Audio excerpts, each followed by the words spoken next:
अस्सलाम वालेकुम नाज़रीन, मैं हूं Majid Chaudhary, voice of the day में खुश आमदीद।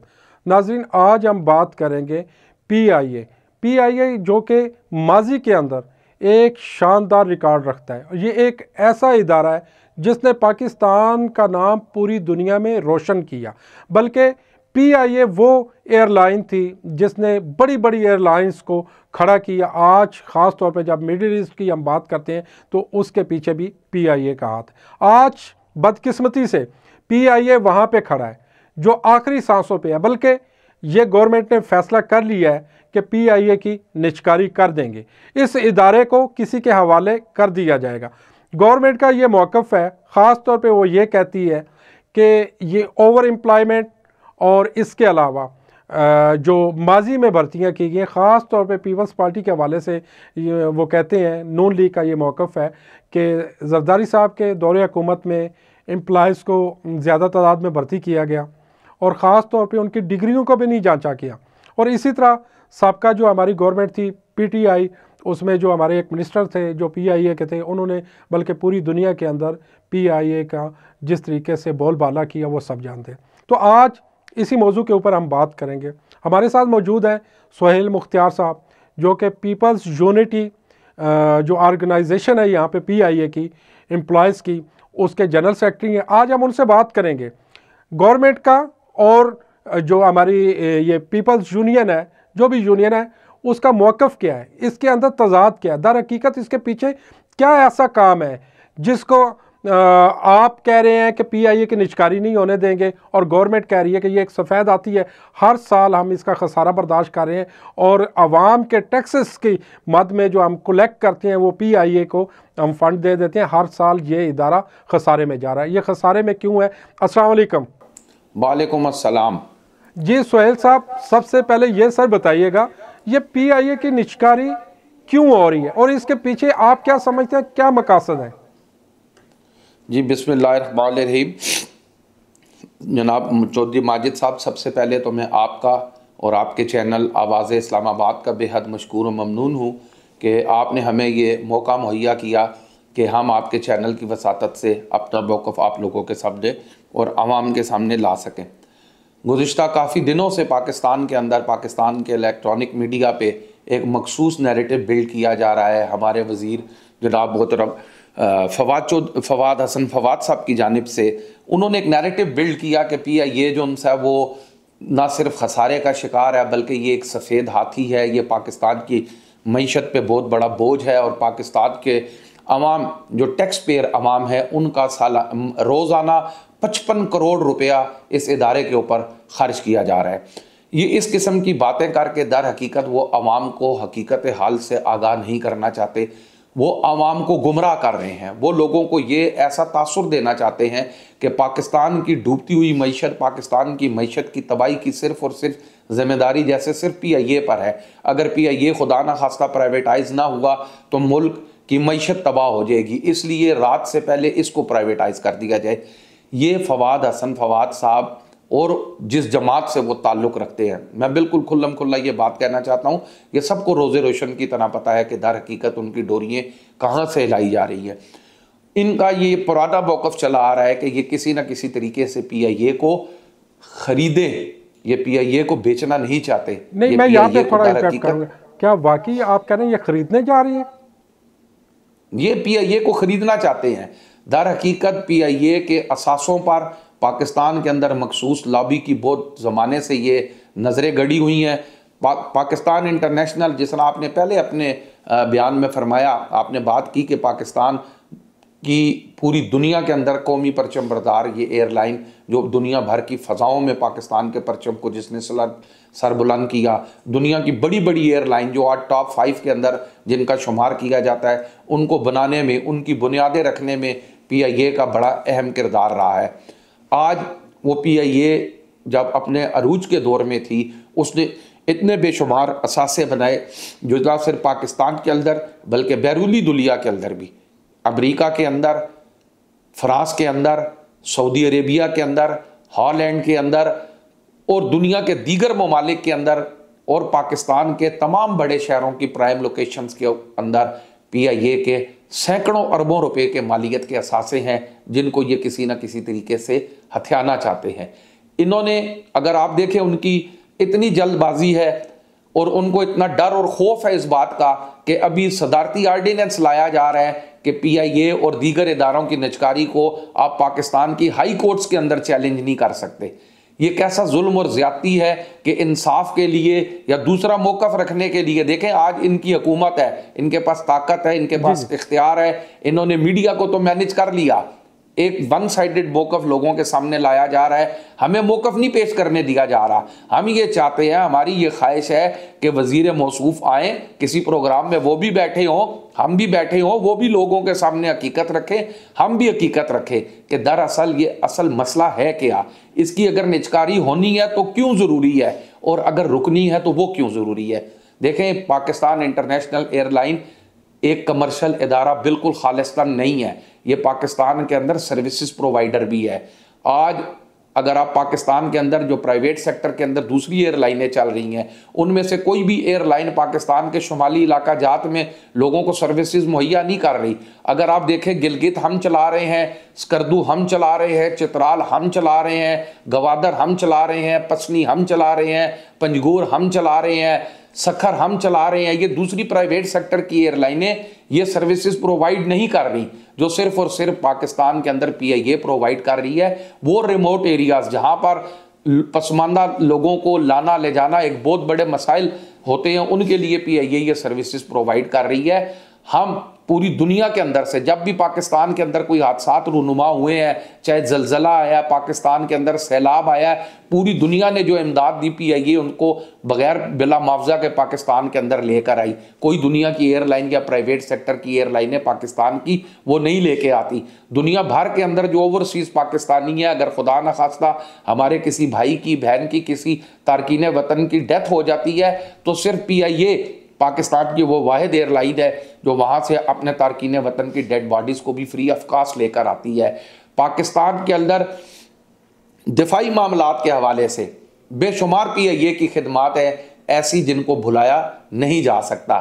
PIA नक्कल ओवर स्टाफिंग का अभी एक नैरेटिव बिल्ड किया जाता है, लोगों को आके बताया जाता है। सुहेल मुख्तियार साहब, गवर्नमेंट का जो मौक़िफ़ है, आपका जो बयानिया है या आपका जो मौक़िफ़ है उससे बिल्कुल मुख्तलिफ है। गवर्नमेंट ये कहती है ओवर एम्प्लॉयमेंट और इसके अलावा ये जो माजी में बेज़ाब्तियाँ हुई हैं, ख़ास तौर पे कि जो पीपल्स पार्टी ने वर्कर जो जाली डिग्रियों के ऊपर भर्ती किए गए और यूनियन साजी, ये तबाही का जो है ना बुनियादी किरदार है। जी, बड़ी अच्छी बात आपने की। इस सवाल का जवाब देना बेहद ज़रूरी है। देखें, ओवर स्टाफिंग की जहाँ पर बात की जा रही है, ये बड़े जुल्म और अलमिये की बात है कि वो हमेशा, उन्होंने 2 रोज़ पेशतर भी TV चैनल पे कहा कि इस वक्त PIA के 12 जहाज़ हैं जी और 15,000 अमला है। मैं मोहतरम अपने काबिल एहतराम वज़ीर मौसूफ साहब को ये बताना चाहता हूँ कि आज की तारीख 11 दिसंबर 2023, आज भी PIA के इस वक्त आज के दिन में ऑपरेटिंग एयरक्राफ्ट 19 हैं जिन्होंने आज दुनिया भर और पाकिस्तान के अंदर परवास की है। उनकी तादाद 19 है। कितने हैं इस वक्त जो ऑपरेशनल है? जी, मैं बताने जा रहा हूं, मैं आपको पूरी तफसील बता देता हूं। इस वक्त 19 जहाज आज के दिन में 11 दिसंबर 2023 को पाकिस्तान और बैरून मुल्क की फ़ज़ाओं में 19 जहाज उड़े हैं PIA के। 20वां जहाज हमारा जो है वो टेक्निकल चेक के लिए खड़ा हुआ है। 9 जहाज हमारे ड्यू टू स्पेयर्स ग्राउंड है, जो टेक्निकल इश्यूज की वजह से, स्पेयर पार्ट अवेलेबल ना होने की वजह से इस वक्त ग्राउंड है। 2 जहाज हमारे ट्रांजिट में हैं, जिनमें से एक जहाज 2 रोज पेशतर जकार्ता से पाकिस्तान आया है और दूसरा जहाज हमारा आइंदा हफ्ते आने वाला है। इस वक्त PIA के टोटल एयरक्राफ्ट की तादाद 31 है। ये जो कहा जा रहा है ना जी 12 जहाज है और उस पर अमला है, ये अमला ना कोई कल भर्ती हुआ है ना पिछले महीने भर्ती हुआ है, बल्कि PIA के अंदर परमानेंट एम्प्लॉयमेंट एवरेज कितने एम्प्लॉयज बनते हैं एक जहाज के पीछे? एवरेज कितने एम्प्लॉयज बनते हैं? जी, मैं सारी आपको तफसील बताना चाह रहा हूं, अगर आप थोड़ा सा मुझे मौका दें। ये बंदे 2012 के बाद PIA के अंदर एक सिंगल बंदा भी परमानेंट एम्प्लॉय नहीं आया। अब 2012 में कितने एयरक्राफ्ट ऑपरेटिंग थे उसकी रेशो अगर आप निकाले और आज की निकाले, अब इससे भी थोड़ा सा पीछे मैं जाता हूं, जब PIA 2010 के अंदर PIA के अंदर टोटल जहाज़ों की तादाद 48 थी, 48 जहाज़ थे PIA के पास, और अमले की तादाद थी 18,000। अमले की तादाद PIA के परमानेंट एम्प्लॉइज की तादाद थी 18,000। 2015 के अंदर PIA के ऑपरेटिंग जहाज़ों की तादाद थी 28। उस वक्त PIA के अमले की तादाद थी 15,000। आज 2015 से लेकर 2015 में 12,000 एम्प्लॉइज थे हमारे। आज 2015 से लेके 2023 आ गया है। इस वक्त PIA के अंदर परमानेंट एम्प्लॉइज की तादाद है 7,600। ये आज के दिन की मैं आपको फिगर बता रहा हूं, जिस मर्जी फोरम पे इसको चैलेंज मैं करता हूं कि कोई भी आए और इसको डिनाई कर दे। 7,600 एम्प्लॉइज PIA के परमानेंट है। अगर 7,600 एम्प्लॉयमेंट को 31 जहाज़ों पर अगर आप तकसीम करें तो आपके सामने आएगा कि पर एयरक्राफ्ट इस वक्त 245 एम्प्लॉइज जो उनसे हैं वो पर एयरक्राफ्ट हमारे परमानेंट एम्प्लॉय कह रही है कि 1200 एम्प्लॉय एक एयरलाइन एक जहाज के पीछे हैं। अच्छा, जो PIA का एक जहाज है उसके पीछे 1200 एम्प्लॉय बनते हैं। आप कह रहे हैं कि 245। जी, मैं ये बता रहा हूं ना, 245 हमारे परमानेंट एम्प्लॉइज हैं। इस वक्त डेली वेजेस, जो दिहाड़ीदार मजदूर होता है, डेली वेजेस एम्प्लॉइज की तादाद PIA के अंदर तकरीबन 3,000 है। अगर उनको भी बिल फर्ज अमाल इसके अंदर ऐड कर दिया जाए, अगर उन 3,000 हमारे जो डेली वेजेस भाई हैं उनको भी अगर इसके अंदर ऐड कर लिया जाए, 345 गालबन बनेंगे। सॉरी, 345 बनेंगे गालबन। जी, ये 341 लोग जो है ना पर एयरक्राफ्ट। अब इसके मुकाबले में आप जरा दूसरी एयरलाइनों की सिचुएशन में आपको बताता हूं, थोड़ा सा एक कंपैरिजन, ताकि लोगों को ये वाजे हो सके कि ये इस वक्त नैरेटिव जो बिल्ड किया जा रहा है वो सरासर प्रोपेगेंडे पर मुश्तमिल है। एमिरेट्स एयरलाइन, जिसको बनाने में PIA का कलीदी किरदार था, जिसको पहले जहाज PIA ने दिए, जिसको कप्तान हमने दिए, जिसकी बुनियादें हमने रखी, वो एमिरेट्स एयरलाइन इस वक्त दुनिया की टॉप 5 एयरक्राफ्ट एयरलाइंस के अंदर है। इस वक्त एमिरेट्स एयरलाइन के अंदर 170 एयरक्राफ्ट ऑपरेटिंग है। 170, जिस वक्त चाहे गूगल को इसको सर्च करके इसको आप सॉर्ट आउट कर सकते हैं। और वो तमाम एम्प्लॉइज जो उसकी एसोसिएटेड कंपनीज है, जो उसकी हैंडलिंग एजेंसी है, जेरिस दिनाता और एमिरेट्स एयरलाइन, दोनों एक आपस में इकट्ठी कंपनी है। वो जेरिस दिनाता उनकी सब्सिडरी है। उनके एम्प्लॉइज की तादाद 1,05,000 है। एमिरेट्स एयरलाइन के जहाज़ों की तादाद 170 और एम्प्लॉइज की तादाद 1,05,000 है। पर एयरक्राफ्ट 617 एयरक्राफ्ट एम्प्लॉय उनका आ रहा है। और इसमें आउटसोर्सिंग फिर भी उनकी इसके अलावा भी है। ये 617 पर एयरक्राफ्ट पर एम्प्लॉय के बाद उनकी आउटसोर्सिंग भी है, जबकि PIA की कोई आउटसोर्सिंग नहीं है। PIA के ये टोटल एम्प्लॉइज की तादाद मैंने आपको बताई है, परमानेंट और डेली वेजेस को। तो मुझे ये बताएं फिर PIA खसारे में क्यों जा रही है, जब आपने ओवर एम्प्लॉय का यहाँ पे कह दिया कि नहीं है। उसके अलावा ये है कि यहाँ पे पाकिस्तान के अंदर ख़ास तौर पे जिस तरह आपने डोमेस्टिक, अच्छा ये मुझे बताइएगा इसमें डोमेस्टिक कितनी एयरलाइंस आपकी इस वक्त हैं और इंटरनेशनल कितनी है? नहीं, हमारी ये डोमेस्टिक और इंटरनेशनल तो कंबाइन होती है। एयरलाइन एक ही है, जहाज डोमेस्टिक भी हमारे चल रहे हैं और वही जहाज हमारे इंटरनेशनल भी चल रहे हैं। यानी वो दोनों डोमेस्टिक और इंटरनेशनल एक ही जहाज आपका यूज हो रहा है?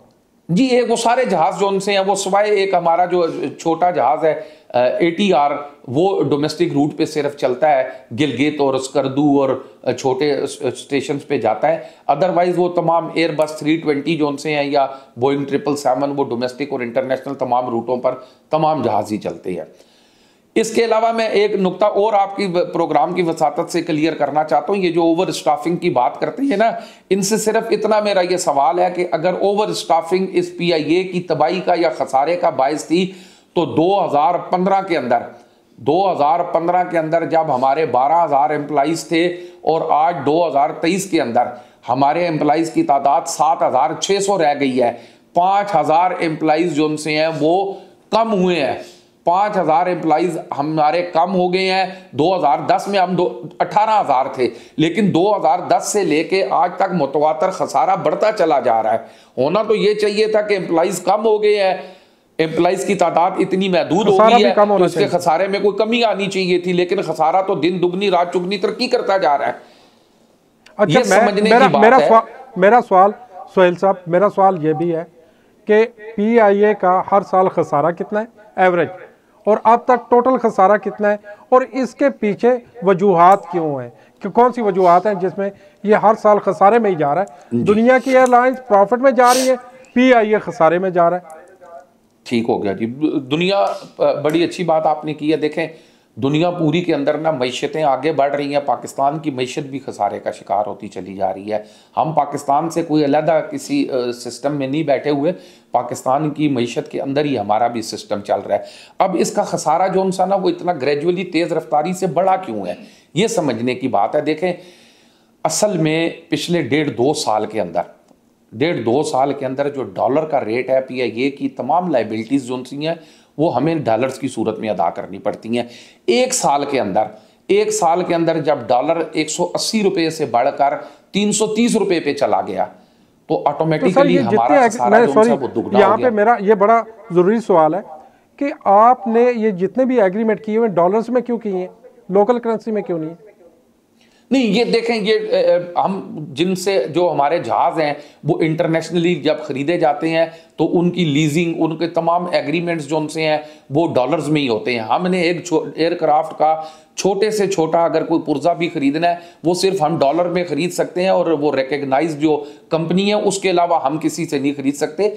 ये इशू बड़ा इंपॉर्टेंट है। ये सारी दुनिया की एयरलाइनें ऐसे ही करती हैं, ये सिर्फ हमारे साथ नहीं है। हमने अपनी करेंसी में उनके साथ नहीं डील कर सकते। फिर पूरी दुनिया के अंदर जहां पर हमारे जहाज लैंड करते हैं, पार्क होते हैं, उनके चार्जेस भी वो डॉलरों ही की सूरत में अदा किए जाते हैं। बैरूनी दुनिया से हम जो फ्यूल उठाते हैं अपने जहाज़ों के लिए, पाकिस्तान से तो जो फ्यूल दिया जाता है वो पाकिस्तानी रुपयों में होता है, लेकिन बैरूनी दुनिया से जितना भी हम फ्यूल उठाते हैं वो हमें तमाम तर जो सी पेमेंट्स वो डॉलर ही की सूरत में करनी पड़ती है। 2000 मुशर्रफ साहब के दौर में जब 2002 में PIA ने 777 एयरक्राफ्ट लिए थे, दुनिया के जदीद तरीन स्टेट ऑफ आर्ट एयरक्राफ्ट थे, वो उनको लिया, वो लीज पे थे, वो उनकी किस्तें हमें देनी होती थी, तो वो ऑटोमेटिकली उस वक्त डॉलर, जिस वक्त हमने वो जहाज लिए थे 68 रुपीज़ का था डॉलर पाकिस्तानी करेंसी के मुकाबले में। जब तक हमारे अभी उनको पैसे पूरे नहीं हुए और ग्रेजुअली वो पाकिस्तान के अंदर डॉलर और पाकिस्तान की मईशत इतनी जवाल पजीर हुई और डॉलर की कीमत और पाकिस्तानी करेंसी के मुकाबले में इतना फ़र्क आ गया कि हमारी लाइबिलिटीज़ जो सी हैं वो आज से अगर 8-10 साल पीछे जाएँ तो वो 1.5-200 अरब रुपए पे तीन गुना बढ़ चुकी हैं डॉलर के हिसाब से, 3-4 गुना आपकी वो, अगर जिस तरह आप इजाफे की बात करें तो गालबन ये बढ़ गई होंगी। ज़रा सवाल रिपीट करेंगे? मेरे कहने का ये मकसद था कि जब 68 का डॉलर था, आज जब आप कंपेयर करते हैं तो उससे तो 3-4 गुना आपकी वो लाइबिलिटी जो है ना बढ़ चुकी है इस वक्त। जी जी बिल्कुल। और पिछले 2 सालों के अंदर अगर आप देखें ना, जब इमरान खान साहब की गवर्नमेंट खत्म हुई है, डॉलर पाकिस्तान में 180 रुपए का था। जब निगरान गवर्नमेंट ने सोहेल जफर साहब, प्रोग्राम का वक्त बड़ा मुख्तसर सा होता है, इसमें हमने अपने पॉइंट्स के ऊपर रहना होता है, क्योंकि ये तो एक बड़ी लंबी डिबेट है। जब हम इसको तफसीलन अब नेक्स्ट प्रोग्राम में भी इंशाल्लाह आपको बुलाएंगे जी इंशाल्लाह। मुझे ये बताइएगा, ये खसारे के पीछे वजूहात क्या है? कुछ तो आपने बता दी, डॉलर्स बढ़ने के वजह से हुआ। ये जो निचकारी का हम कह रहे हैं कि निचकारी होनी चाहिए, वाकई निचकारी कर देनी चाहिए या इसको किस तरीके से संभाल सकते हैं? इसमें सर जी बड़ी आसान सी मैं बात कहना चाहता हूं। देखें, ये एक नैरेटिव बिल्ड किया गया। मैं सिर्फ एक क्वेश्चन पूछना चाहता हूं आपके प्रोग्राम की वसातत से कि इससे पहले पाकिस्तान के अंदर 170 इदारों की निचकारी की गई है। 170 इदारों को, पाकिस्तान के मलकियती इदारों को बेच दिया गया। क्या उनके बेचने के नतीजे में पाकिस्तान की मईशत में कोई बेहतरी आई है? क्या पाकिस्तान के कौमी खजाने को कोई फायदा पहुंचा है? तो बिल्कुल हमें बताएं, मां सवाए इसके कि वो पैसा जो पहले हुकूमत पाकिस्तान के पास गवर्नमेंट का मौका आज मखसूस किस्म के सरमायादारों की जेबों में जा रहा है। सोहेल साहब, आप मुझे सुने, गवर्नमेंट का मौका यहाँ पे ये है कि ये हर साल हमें अपनी पॉकेट से देना पड़ रहा है, यानी कि ये जो अरबों रुपए का खसारा है वो आवाम के ऊपर टैक्स लगा के कलेक्ट किया जाता है और वो PIA को हम दे देते हैं। मैंने ये सवाल आज से 2 दिन पेशतर भी सवाल का जवाब दिया, मैं फिर भी इसको रिपीट कर देता हूं। देखें, 1 रुपया भी अगर हुकूमत पाकिस्तान ने दिया है सर जी, 1 रुपया भी हुकूमत पाकिस्तान ने अगर PIA को दिया तो वो सामने लेकर आए कि पिछले 65-70 सालों में जब से ये PIA बनी है, सिर्फ कौम को ये पहले बताएं कि जनाब उन्होंने पैसे दिए कितने हैं। कुछ तो फिगर लेके आए ना, ये कह देना कि टैक्स पेयर का पैसा। दूसरी बात ये है कि पाकिस्तान के किसी भी कौमी बजट के अंदर, चाहे वो 2023 का था, 22 का था, 21 का था, 20 का था, पिछले 40 सालों के बजट को उठाकर देखे, किसी भी बजट की दस्तावेज के अंदर अगर PIA के लिए 1 रुपया, एक सिंगल पैनी भी पाकिस्तान की हुकूमत ने मुख्तस की है तो हम जरूर कसूरवार हैं।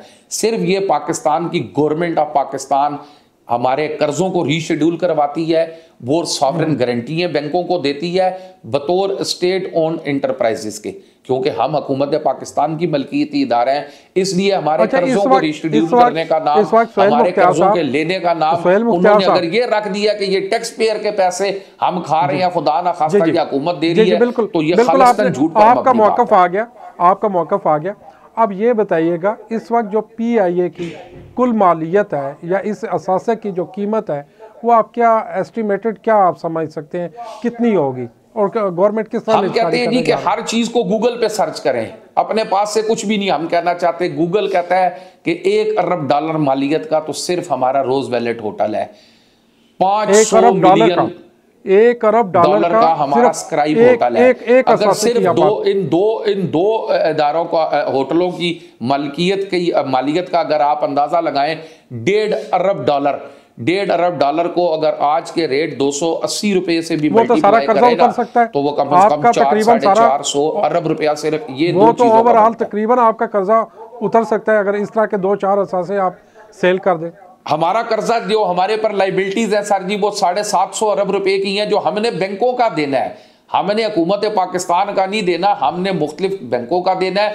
और वो असल ये भी नुकता समझने की बात है कि असल कर्जा था कितना, उसके ऊपर इंटरेस्ट कितना हो गया है।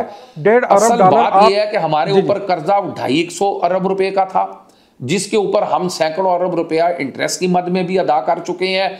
और फिर भी हमारे ऊपर वो जो आपको पता है एक साहूकार वाला सिस्टम होता है, ये तो कर्जे सूद वाला निजाम है, हम हर महीने नहीं देते, हमारे महीने 7 अरब रुपया कर्जा देते हैं, अगर 7 अरब नहीं देते 5 अरब रुपया किस्त अदा करते हैं तो वो 2 अरब रुपया ऐड होके अगले महीने फिर हमारे ऊपर पता लगता है जी अगले महीने हमने 7.25 अरब रुपया। सुहेल मुख्तियार साहब, जब निचकारी की बात होती है, आप उस कैबिनेट के अंदर ये मौक़िफ़ क्यों नहीं रखते कि ये जो हमारे कुछ चंद असासे हैं इनको सेल करके आप अपना कर्जा उतार दीजिए और ये इदारा हम चलाएंगे और खसारा नहीं होगा इससे, बल्कि प्रॉफिट आएगा हर साल।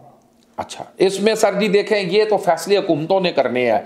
हम बिल्कुल दयानतदारी से ये कहते हैं कि इस साल भी जो 2023 की पहले 6 माह की बैलेंस शीट SECP में, सिक्योरिटी एक्सचेंज का कंपनी ऑफ पाकिस्तान में जो हर 6 महीने के बाद बैलेंस शीट PIA जमा करवाती है, 2023 की भी बैलेंस शीट में PIA ने पहले 6 महीनों के अंदर 17 अरब रुपए का ऑपरेशनल प्रॉफिट कमाया है। 17 अरब, ये मैं नहीं कह रहा, ये डॉक्यूमेंट कह रहे हैं SECP से, आप चाहे तो उसको निकलवा लें। गवर्नमेंट का मौक़िफ़ ये है कि लॉस में जा रही है, आप कह रहे हैं कि 17 अरब का। अब ये हम कहते हैं ये ऑपरेशनल प्रॉफिट में है, लेकिन इसके ऊपर जो पिछली लाइबिलिटीज इतनी ज्यादा है कि वो 17 अरब रुपया अगर हमने 6 महीनों में मुनाफा कमाया है ना, लेकिन हमें किस्तें जो सी हैं वो सपोज 6 महीनों के अंदर 70 अरब रुपए की देनी है, तो ऑटोमेटिकली 70 में से जब आप 17 माइनस करते हैं तो पता लगता है जी 53 अरब रुपए का नुकसान है आपका। ये उसी नुकसान को शो किया जा रहा है। इमरान खान का साहब की गवर्नमेंट के आने से पहले जब मियां मोहम्मद नवाज शरीफ साहब की 2013 से 18 तक की हुकूमत थी, उसमें एक खसूसी कमेटी बनाई गई PIA की प्राइवेटाइजेशन के हवाले से। उस वक्त के कौमी असम्बली के मेंबर जनाब असद उमर साहब ने उस कमेटी के चेयरमैन इसाक डार साहब से सिर्फ एक क्वेश्चन किया, जो आज भी वो रिकॉर्ड पर मौजूद है। उन्होंने कहा जनाब उस वक्त PIA का कोई खसारा 260 या 62 अरब रुपए का, ये जो लाइबिलिटीज थी वो इतनी थी। उन्होंने कहा कि जनाब अगर आप इसको प्राइवेटाइज करेंगे तो वो कौन सा खरीदार होगा जो इसके समेत उसको, उन्होंने कहा नहीं तो खरीदार को तो हम ये लाइबिलिटीज नहीं देंगे। तो उन्होंने कहा जनाब अगर आपने ये लाइबिलिटीज उस वक्त भी हुकूमत ने अपने खरीदार कौन हो सकता है आपके अंदाजे में, कौन खरीदार हो सकता है?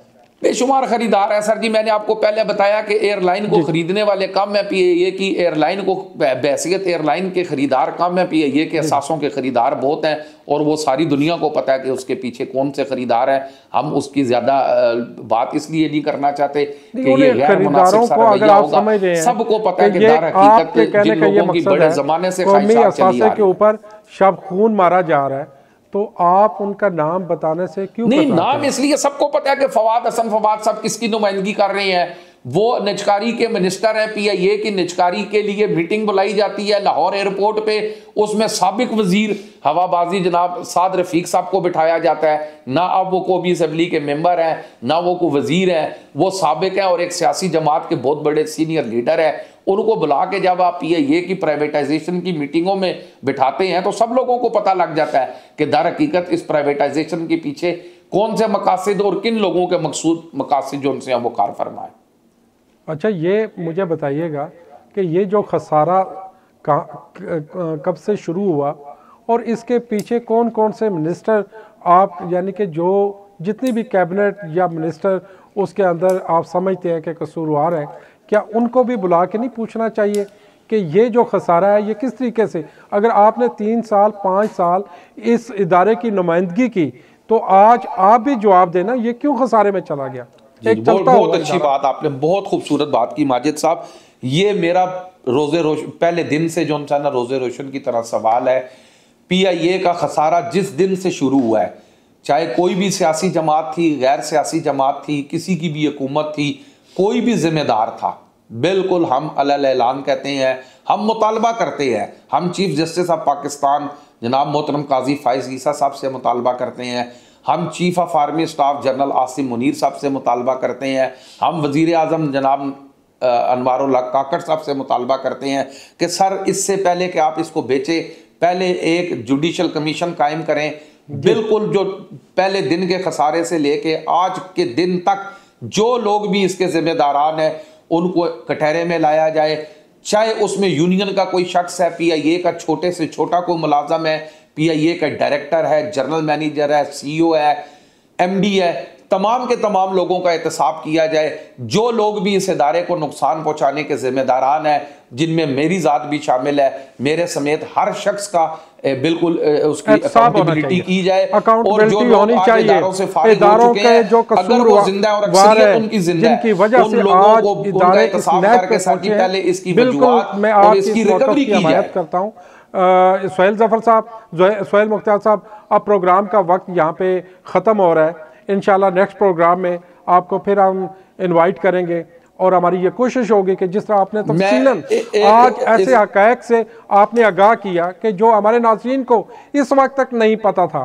कि गवर्नमेंट जिस तरह कह रही थी कि ये एम्प्लॉयज़ ओवर एम्प्लॉयज़, ये यूनियन साजी, इसके पीछे जो है ना वो इनका हाथ है। अच्छा, मुझे ये भी आखिरी सवाल मैं कर रहा हूँ आपसे, और आपसे मेरा जो है ना बड़ा ये रिक्वेस्ट है कि इसको बड़ा शॉर्ट सा जवाब दीजिएगा।